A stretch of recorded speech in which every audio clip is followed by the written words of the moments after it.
there, Jaguars. This week we're going to continue learning about the Great Depression, and we're also going to start learning about something called the Dust Bowl, which was part of the Great Depression and caused a lot of trouble for the people of the United States. So we're going to learn about that. Also, before I forget, I have a very important announcement to make, a very important, very exciting announcement to make to you at the end of this video. So you have to listen all the way to the end to find out the big news. Alright, so let's get started, and I'm going to make myself smaller where you can still see me, but you can also see the text that we're reading this week. Okay, so the title of the text is The Great Depression, and it lasted from 1929 to 1939. And like we learned last week, the Great Depression was caused when the stock market crashed in October of 1929. And what had happened was people borrowed a lot of money and people bought a lot of stocks or ownership into companies. And the economy started to decline a little bit. And when the economy started to decline, people started panicking and they all rushed to sell their stock. And they sold so much stock so quickly that the banks could not handle it. They didn't have the money to pay for it, and the economy just bottomed out. Okay, and so we're going to read a little bit more about the Great Depression and how it finally ended and what were some of the effects of the Great Depression on the United States. So it says the years from 1920 to 1929 are remembered as some very good times in the United States. In fact, these years were often called the Roaring Twenties. World War I had just ended, and people were ready to have some carefree fun.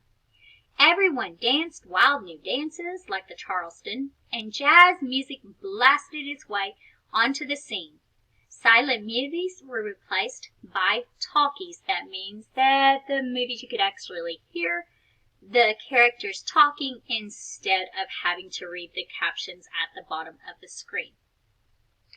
Businesses were booming or thriving across the United States.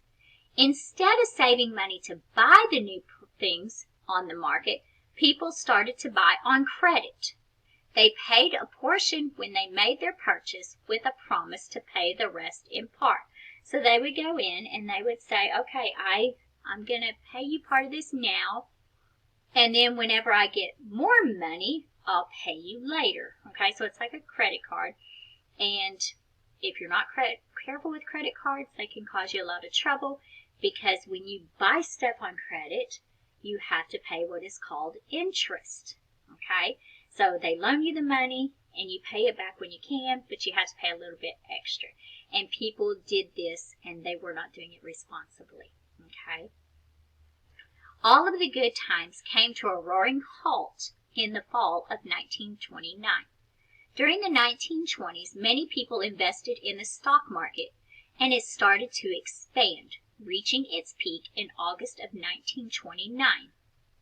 Various causes started to lead to the decline in stock prices.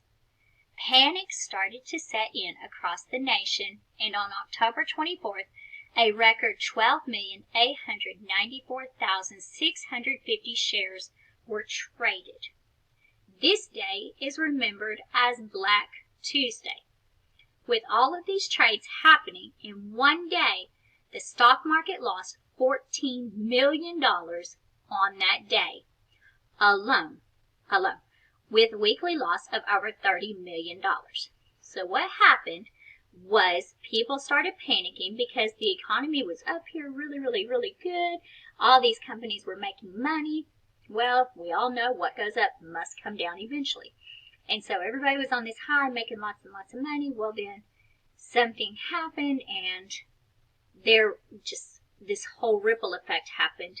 And these businesses started losing money.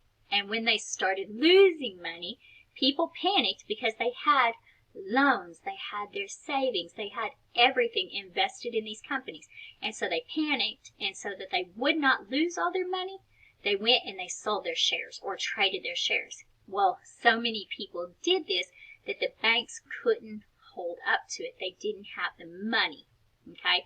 And so the stock market, it lost $14 million in just one day. In 1 week, it lost $30 million. Okay? And so we had a big problem. And people all across America rushed to their banks to withdraw their money. They're like, let me go get my money out of the bank so no one else can get it. No one else can take it. It belongs to me and I have it. But unfortunately, the banks didn't have the money to give the people back their money. And then the banks, they just fell to pieces because so many people were withdrawing their money. And the banks had to close down. People lost all their money. Businesses were having to close because people weren't buying products. And they lost all this money because people had bought things on credit. And because they had bought things on credit, they weren't going to get the money. So people had the products, but the company didn't have the money. Okay, and because of this, many people were out of work and they had no way to pay back all the credit that they had borrowed. So people lost their jobs because the economy failed. They didn't have money to pay it back. So we were just in a crisis across the United States. Money had been borrowed, money had been taken, money had been used, money had not been saved, and it just caused this big mess, okay? So, without jobs, many families lost their homes and lived in shanty towns. By the 1930s, thousands of schools were operating on reduced hours or were even closed down entirely. Nearly 300 million children had left school. So they either left school because the schools had closed down or they left school because they had to help their families get money. And remember when we launched our video, it said that kids could get hired more easily than adults because kids work for cheaper wages. So kids were leaving and trying to make money to help their family to live. When people thought that things couldn't get worse, the country was hit with a severe drought and dust storms. Now we're going to learn about this tomorrow, that when there was a huge drought, which means there wasn't any rain, the winds picked up and we had dust storms, and it was called the Dust Bowl, and it's actually quite interesting to learn about. So tomorrow you'll learn more about the Dust Bowl. This dried out farmlands and forced families to leave their farms. On May 9, 1934, a dust storm carried about 350 million tons of dirt 2,000 miles eastward and dumped 4 million tons of prairie dirt in Chicago.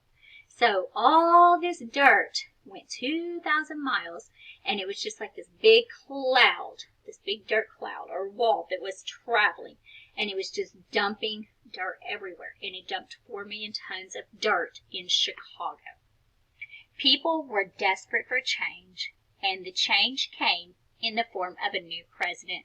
Franklin Delano Roosevelt became president and promised a new deal for the American people. So the previous president, they felt that he was the one to blame for the economy failing, and so they elected a new president because he promised a new deal for American people, and they liked what he had to say because they had dealt with this for 10 years now, and they were ready for it to end. The New Deal was a series of laws, government agencies, and programs that helped the country deal with the Great Depression.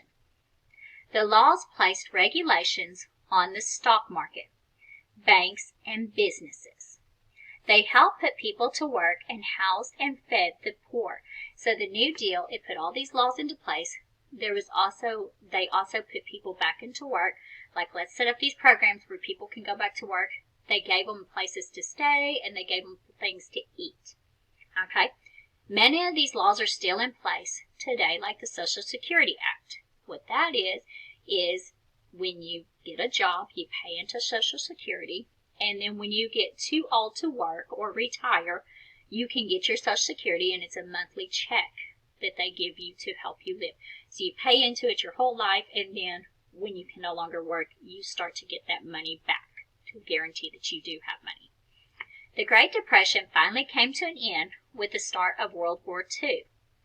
The wartime economy put many people back to work in factories filled with employees. So we had to have a war. When we had the war, people were in the factories making the planes, making the bombs, making the guns, just all of that stuff. So they were in the factories working again, and eventually with all the work that people were able to get, then the Great Depression finally came to an end. And the Great Depression was a time of great economic crisis in the United States. So this big crisis was put to the end when Franklin Delano Roosevelt put the New Deal into effect, and then we had the war, and with the war, people back home in the United States had to help with the war efforts, so they worked in factories to make planes and stuff. Okay, so that is the Great Depression. Now you're going to go and you're going to take a quiz about the Great Depression, and tomorrow you are going to learn about the Dust Bowl. Okay? All right. I will see you later. Oh, wait. Oh, let me make myself big again so I can tell y'all the exciting news. Are y'all ready? Okay, so I guess Miss Barbara and Miss Krausen heard how much I missed you guys. And so I get to actually move to 5th grade and teach some of you social studies and reading next year. I don't know who yet, but maybe it'll be you. I don't know. But I will see you guys in 5th grade. So, I can't wait. All right. Bye. Go do well on your quiz, okay? Love you.